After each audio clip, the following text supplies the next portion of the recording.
This is a little bit different today.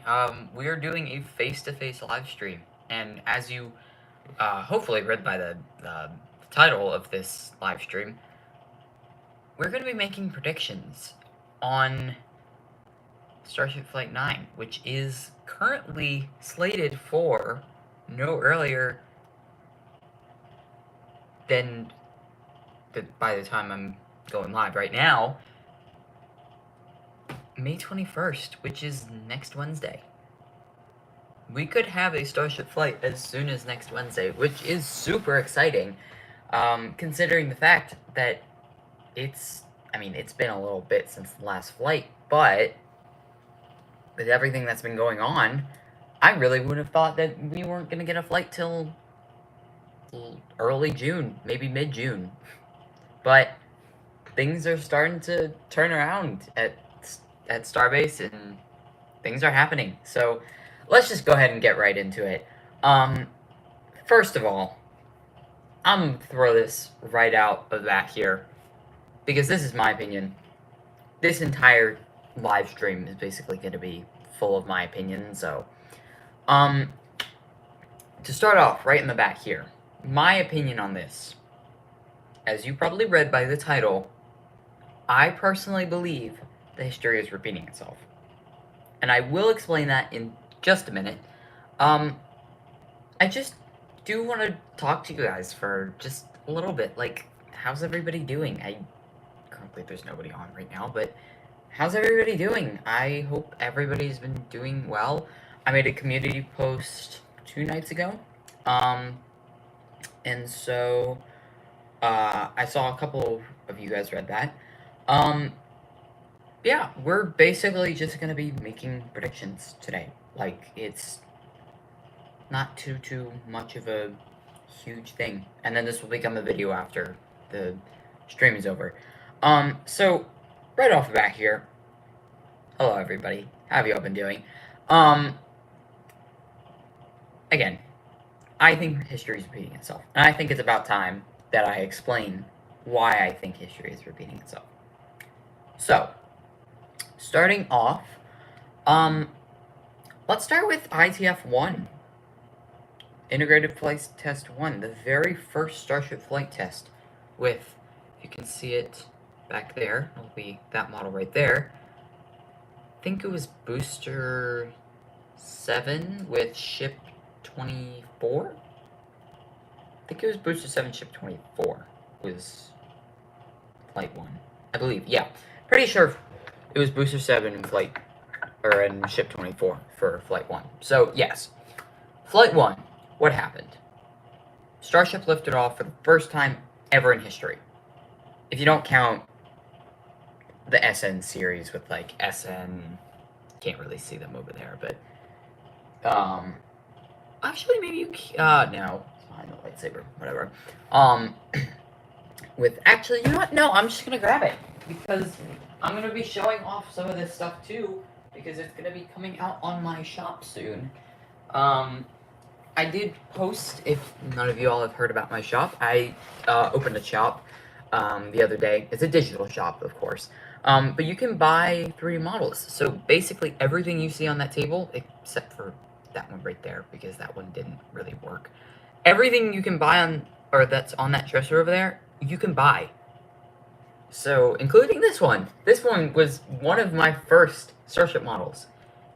And you can tell it's been through some things. But yeah, no, this was one of my first Starship models I ever made. I love this thing. I love this thing to death. This was basically the thing that got me into not only 3D printing but also rocketry and stuff, was just the sheer fact that I can just make something like this. But yeah, if you don't want to count the SN series and, like, there's another one of these right there without the flaps, and like Starhopper and stuff. ITF-1 ITF-1 was the first integrated Starship flight with the booster and the ship, of course, obviously. So yeah, what happened during that flight? It lifted off, honestly, phenomenally. We lost a couple of engines in the first couple of seconds, and things just kind of started going a little bit downhill from there. Not physically. Physically, it kept going up, but it just started going downhill. We lost engines, and then when stage separation was supposed to happen, it started flipping out of control, and then everybody knows what happens. It went boom, the whole thing. Now, what happened on the first flight of the Block 2 ship? Yes, you can also buy this too. It's a little bit more expensive than all of those, but you can buy this beautiful model right here. And that one too. Consider supporting me, please. Thank you. Love y'all. Getting back right into it. What happened during the first flight of the Block 2 ship? AKA Ship 33. What happened? Ship went up. Ship and booster went up. Full stack went up. Phenomenal. It seemed like a perfect flight. Booster goes up. Ship and booster separate. Booster does boost back. Caught by the tower. Absolutely perfect. The ship. What happened to the ship? The ship came down. Not came down. Sorry. It's a little bit later. Ship was doing its ascent burn. And while the feed was on the booster, on the chopsticks, let me just kind of display to you what that would look like. If you have not seen the booster catch before, or like seen the booster on the tower, there you go. That's the booster on the tower. Fully suspended. You can buy this. Please go support me. I spent so much time on these models. I would love for you to support me. Thank you. Anyways, but yeah, while the feed was on the booster, of course, I was watching it live because I watch all the Starship flights live, except for everything before Flight 4. Because I'm pretty sure I watched Flight 4. No, wait. No, I did not watch.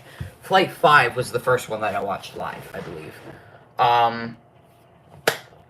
What happened? While we were watching, one of the engines went out. It was a single Raptor sea level engine, or Raptor SL. And that engine was this engine right here in the engine bay. Controlled shutdown. Not mad about that because it didn't cause an explosion. What happened afterwards? This engine went out, this engine went out. So basically get rid of those and you're left with a vacuum, and a sea level. So what happened? Well, obviously, you have two really, really powerful rocket engines in the vacuum of space, mind you, and that don't move whatsoever. They just kind of stay in place. They don't gimbal or anything, or they don't rotate or anything. And then you have this single sea level engine that still rotates. That's on that same side. So, in turn, you would think the more powerful ones are going to exceed the smaller one, and that is exactly what happened. So the first sea level engine was fine. Probably, when the ship was going, it probably went, yeah, okay, it's fine, because we still have two other sea levels, and all three of those center of the thrust. Now, when this engine and this engine went out, and we were left with these two, then you got just starts to spin and spin because the center of thrust, and then you have that sea level engine that's trying to counteract it, and then eventually, after all of that, these two go out, and we're just left with this one, considering the fact that it's already spinning, and then that those two go out, and then it just starts, just keeps spinning and spinning and spinning and spinning, which was really, really fun, spinning and spinning, and then, boom, it blew up. Coincidence? I think not. Or do I think? I don't really know at this point. I'm going kind of insane, because we have had 2 Starship Block 2 vehicles blow up simultaneously. 2 Starship Block 2 vehicles. Kaboom. So, I'm going a little crazy. Just like, whatever his name was from the commentary.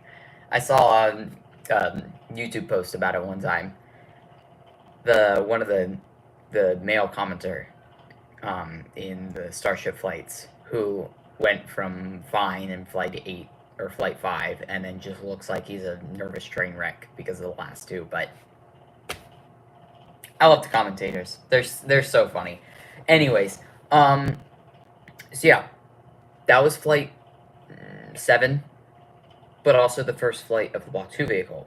Both first flights, Block 1 and Block 2, ended badly.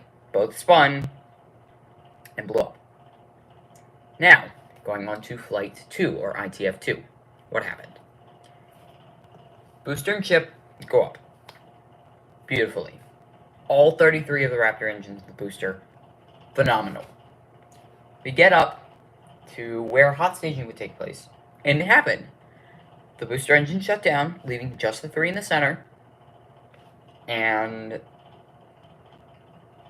it separated, and the ship flew away. All 6 of the engine. Phenomenal. But during the hot staging process, there was a fuel leak, and of course that caused the booster to start not doing so well. So the booster blew up. The ship kept going, and they intentionally blew it up. I'm not quite sure why. I think there was another leak. Or, like, they did an intentional purge of the ship, which caused it to explode. Or the flight termination system to activate, whatever. Anyways, so now, what happened during Flight 8? AKA, the second flight of a Block 2 vehicle. What happened? Well, booster, ship, topped. They go up beautifully. All 33 of the engines go up. Phenomenal. Hot staging happens. Boom. Booster does boost back. Boom. Hot staging ring has been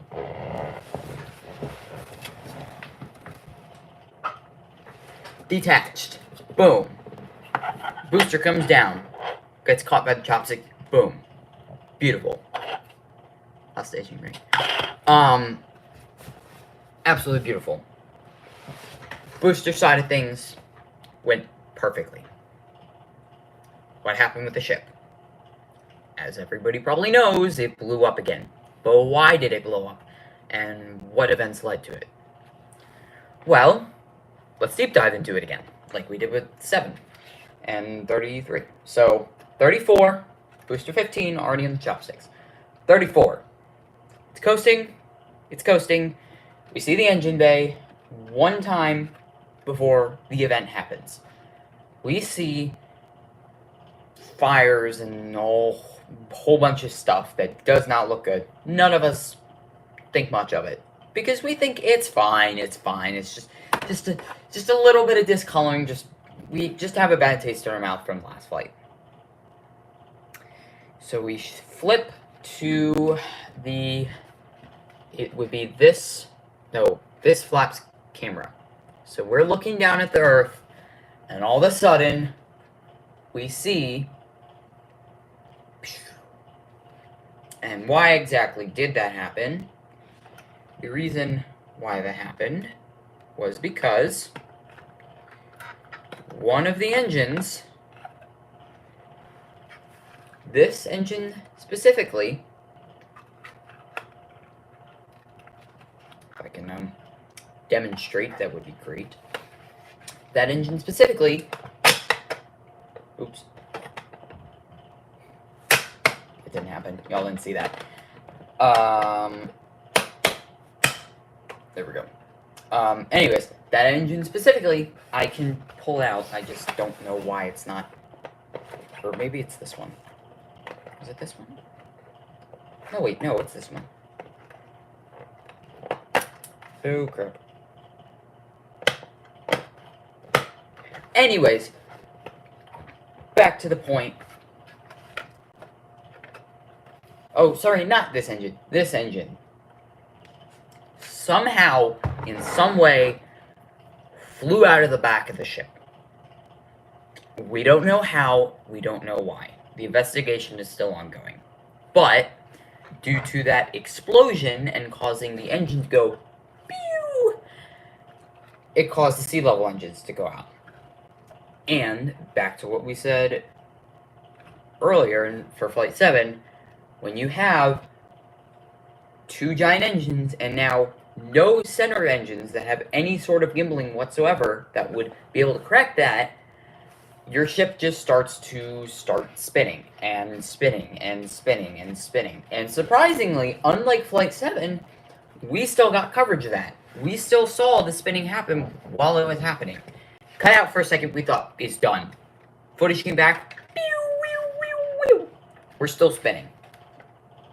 And then eventually, feed cut out, brought back to ground control, analytics gone, we knew flight was over. So, that happened. Now, what happened on Flight 3? ITF 3, to be specific. Booster and ship went up. Okay. Hot staging happened. Beautifully. Everything was fine. The whole flight was perfect. Beginning of the flight, up to hot staging. Booster did it, boost back burn. Honestly, beautifully. It worked amazingly. Came down, and what happened when it came down? Engines didn't do things that they were supposed to do, and the bottom section blew up, which caused the whole thing to blow up about a mile maybe above sea level, or above the water. So, that happened. Now the ship did honestly great. After stage separation, it just went. It just kept going. It said, I'm not letting anything stop me today. It just was, pew! It was gone. It didn't want anything to do with blowing up there. It just went. It was great. Of course, I didn't actually watch it live, but whatever. That's beyond the point. It was beautiful. Ship got to Seco, second engine cut off, and boom. It was in its coast phase. They opened the cargo bay door. They were planning on doing a Raptor relight. They didn't, because they had to abort it. And they got to re-entry. And I'm just gonna... Actually, no. I'm gonna go get another one of my models, because I love what's the word I'm looking for? Self-advertising.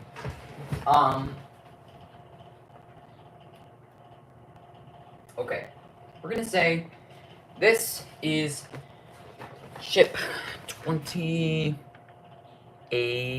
Yeah, 28. So this is ship 28. Don't mind the fact that it doesn't have a third engine. I don't really remember what happened to that engine, but whatever. Okay, so after stage separation, it goes and it separates and all jazz and beautiful. And when we get to re-entry, flaps are folded. Both upper and lower flaps are folded. And what do we see? We see it kind of just slowly spinning. Very, ever so slightly spinning. Now, in any other flight, this sort of spinning would be fine. However, any other point in the mission, coast phase, is fine. The only problem is when you're trying to re-enter, you kind of want the black section of your starship, aka the heat shield that keeps it from blowing up from the reentry heating, to be facing it. But since this thing was spinning, the reentry heating was hitting every side of the ship. The belly, the back. No, this is the belly and the back. So the flaps are trying to readjust. Anyways, the flaps are trying to readjust. And of course, heating gets too much, thing blows up. But we still made it to reentry. Mind you, Flight 1, Flight 2 didn't even make it to second engine cutoff. Very similar and coincidentally like Flight 1 and Flight 2 of Block 2 ships, aka 7 and 8. Now,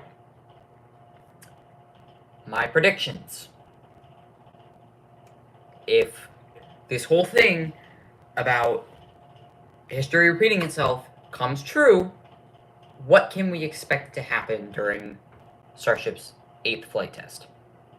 Now, let me explain with a little thing I call my 3D models, because it's such a great thing to be able to show people my models and just also be able to explain to them when things are supposed to happen and what they're supposed to do with the actual models, so I can show them physically like what I think is going to happen. So let me explain. Okay, so we have here, now mind you, this tower, you may think, hey, arms are a little short. That's because this is a Pad B tower. Don't mind that. Pretend it's a Pad A tower. Because it's just Pad A. Okay, so also don't mind the fact that this booster doesn't have grid fins, because the grid fins that I've been printing have been super flimsy. So we have two candidates, or two vehicles. Booster 14. We have Booster 14 for its, mind you, second flight, because yes, you may think, 14, that kind of sounds familiar to me.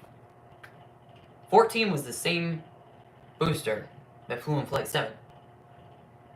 Those are two other of the same models right there. Anyways, 14 was the same one that flew on Flight 7. So, we have 14 again. And then 35. Okay? As of the recording of this video, 35 has done its second static fire and not blown up an engine this time. And SpaceX has posted about it and said that the static fire went well, brought it back to Mega Bay 2, and it's getting its pre-launch checks and is going to be rolled out in the next few days. Maybe sometime over the weekend, if not really, really soon. Really quickly, before I actually go over the launch and stuff, I'm going to do a really quick scheduling thing. As we're recording in this video, which is, or stream, it is Tuesday, May 13th, 2025. My predictions for rollouts, of course, as many people already know, Booster 14 is already at the pad. It's already sitting on the pad, ready for its flight.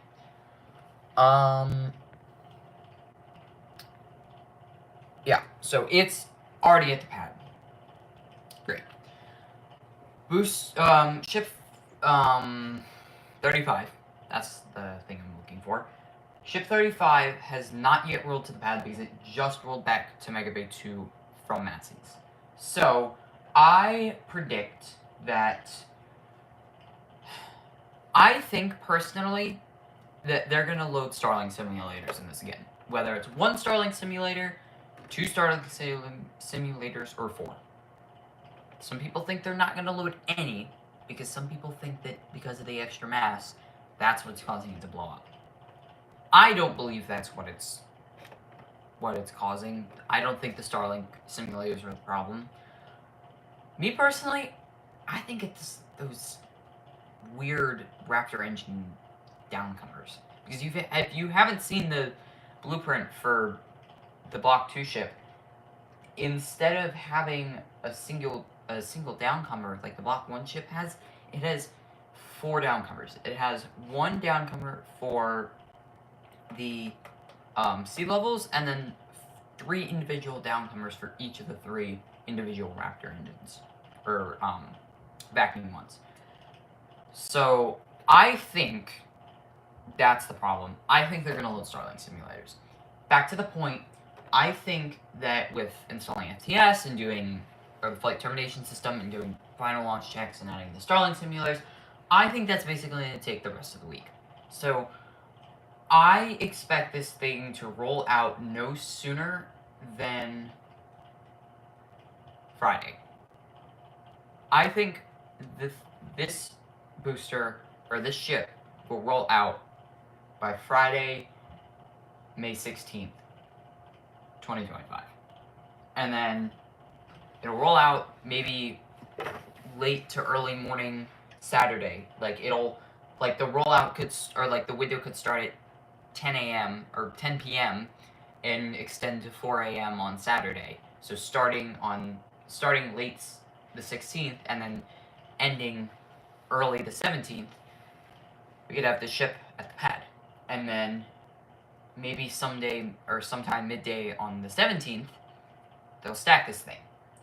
And then the 18th, I think they'll do a couple more final checks, make sure everything's good, get rid of the alignment pins in the OLM, check the chopsticks, check the ship, check the booster, and then they'll go for the wet dress rehearsal on. So the whole checking process and the alignment pins and stuff, that will probably take place between Sunday and Monday. And then Tuesday, either morning or just Tuesday in general. Sometime on Tuesday, which is the 20th, they'll do a wet dress rehearsal.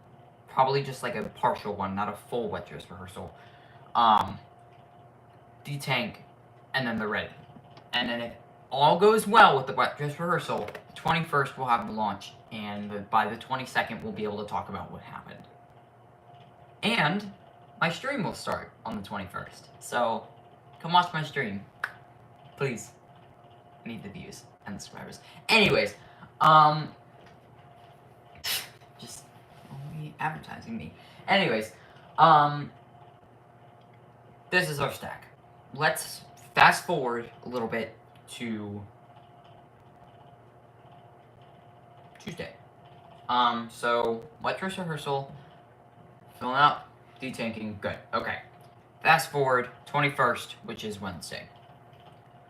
Flight date, or launch day.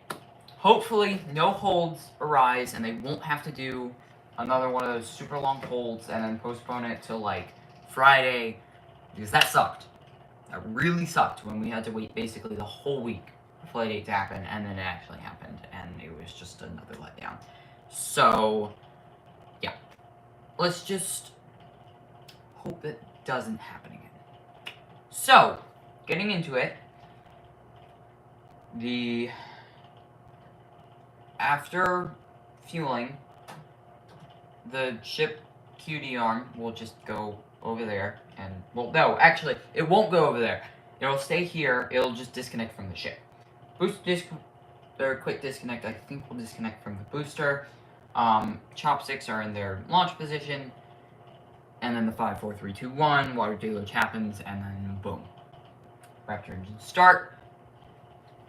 And then the call out for liftoff, and then whoa, that happened. And then the call for pitch over maneuver, which will be and then of course by this time that will be moving out of the way, not as fast though. And then booster and ship will do the pitch over maneuver, and then the roll program. So yeah. that is the basics of liftoff and pre-liftoff. So after that, it's pretty much just normal as always, or same as always. Going up, doing the pitch over, or it's maybe sideways. I think it's sideways, like this. Pitch over. Let me move back a little bit so you can see. Pitch over. Great, we made it. All right, now we're gonna do hot staging, and then it goes ship engines ignite. The hot staging ring does not fall off. Okay, apparently it falls off today. And then the ship ignites its engines, and it goes. And we will worry about the ship in 2 shakes of a tail. Now,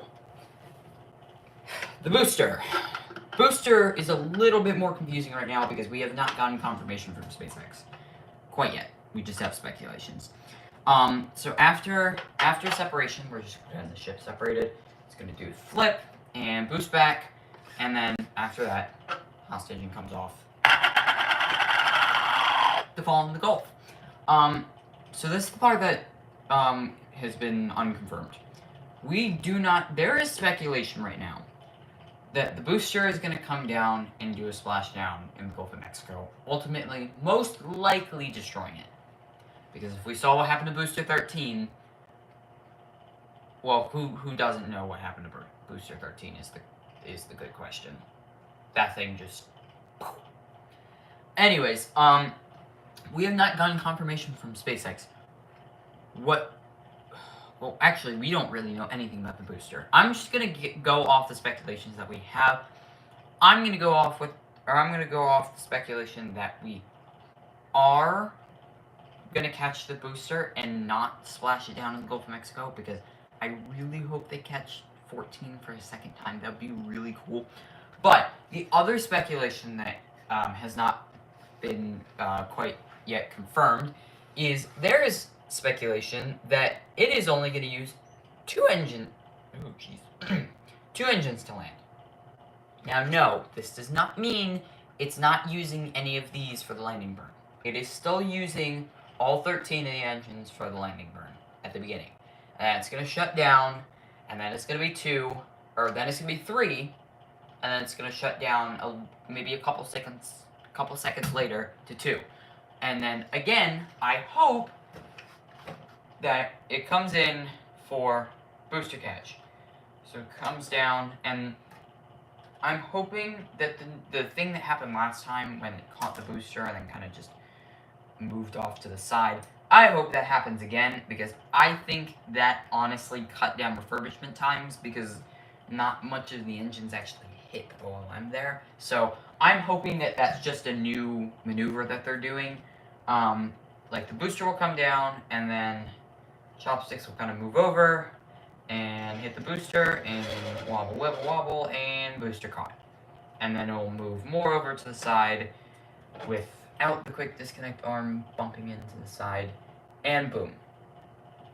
Caught a booster, and then they'll bring it back down and put it back on the OLM. Hopefully, if they catch it, to be looked at, maybe refurbished again, maybe retired, like 12.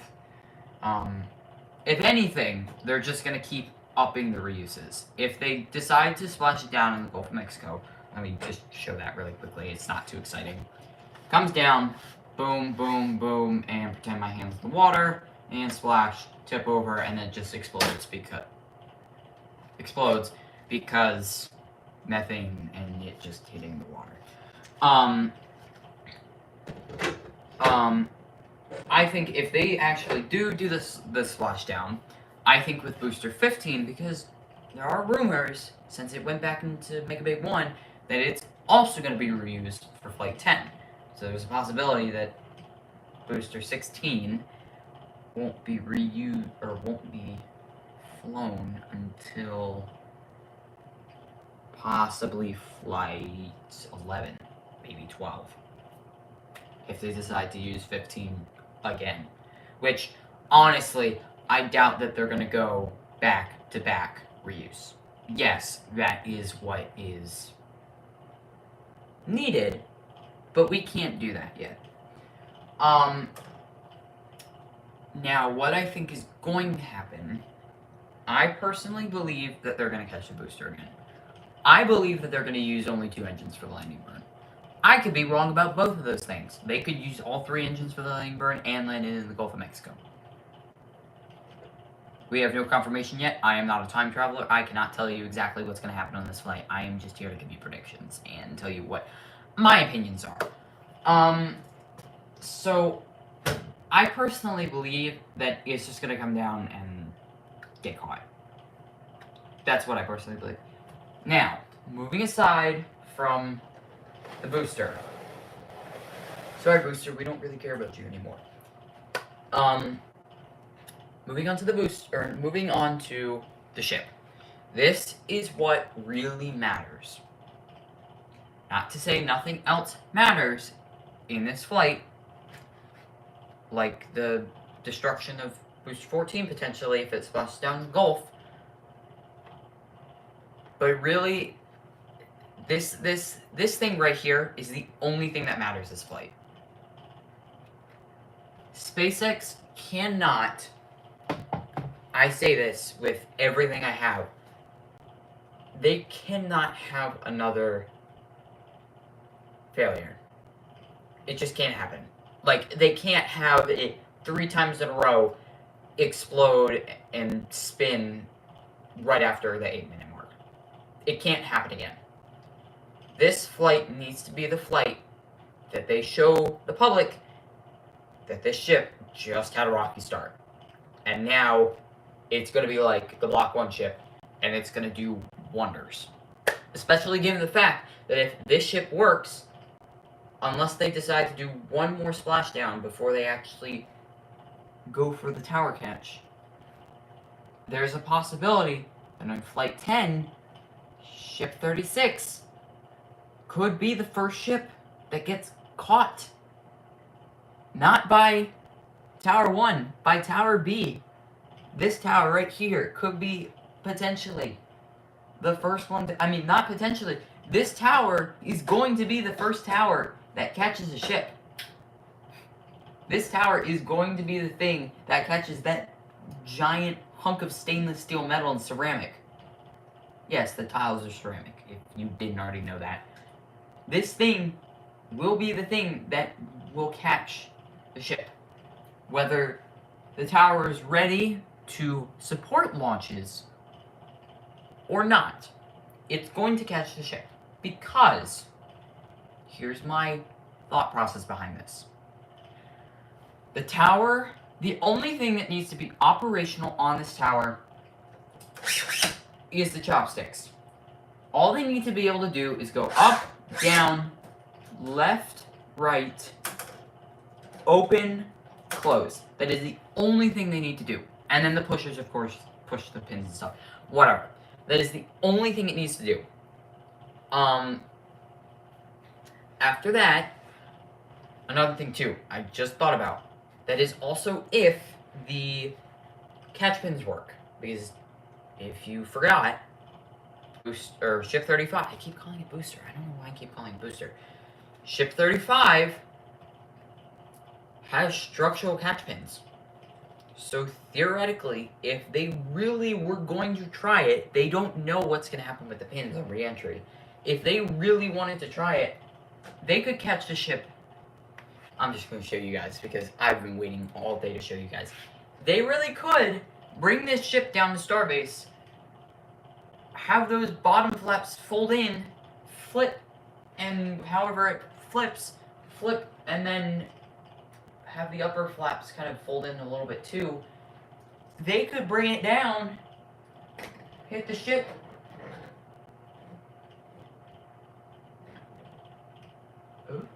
maybe,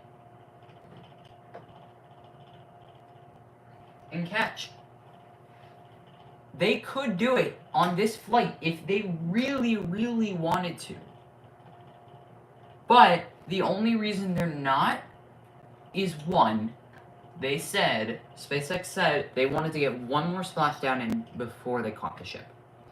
And two, if those pins burn up on re-entry, there is nothing they can do. Now, yes, I have been thinking this for a while. They should just splash it down in the Gulf. I mean, that would be a good opportunity. I mean, if it broke up, of course, that's not a great opportunity.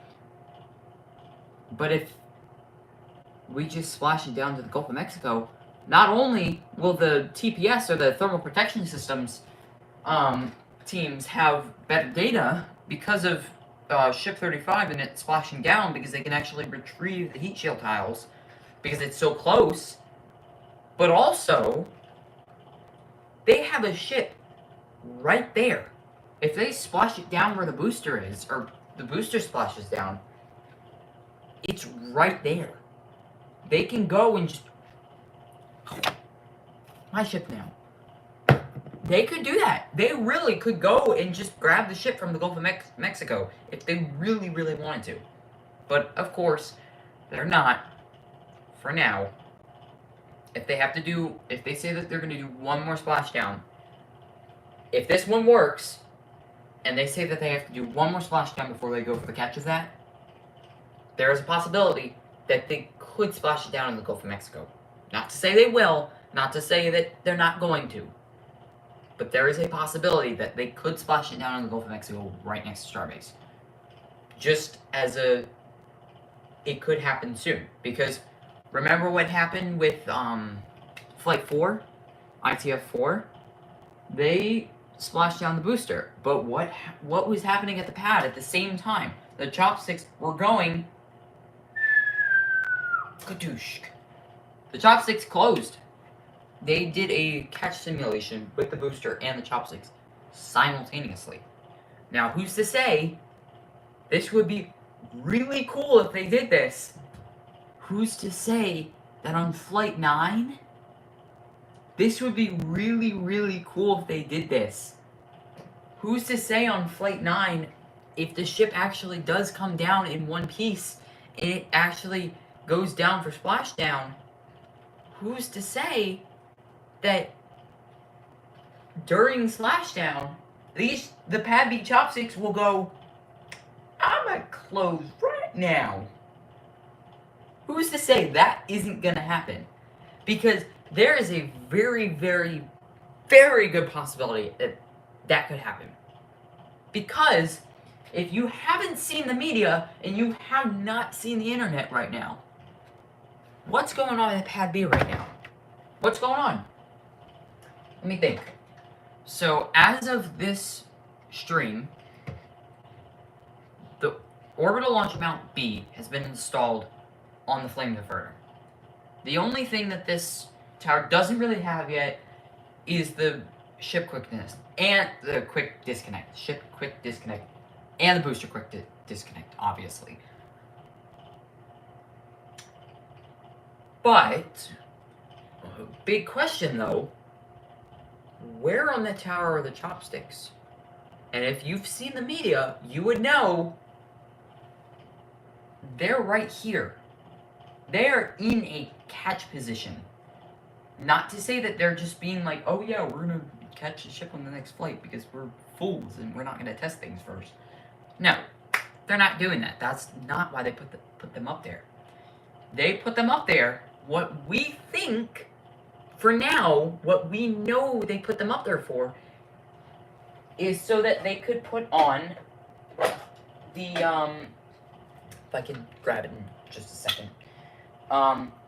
They moved the chopsticks up the tower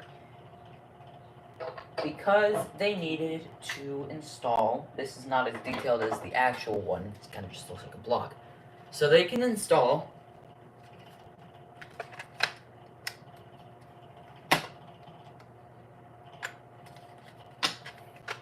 the orbital launch mount.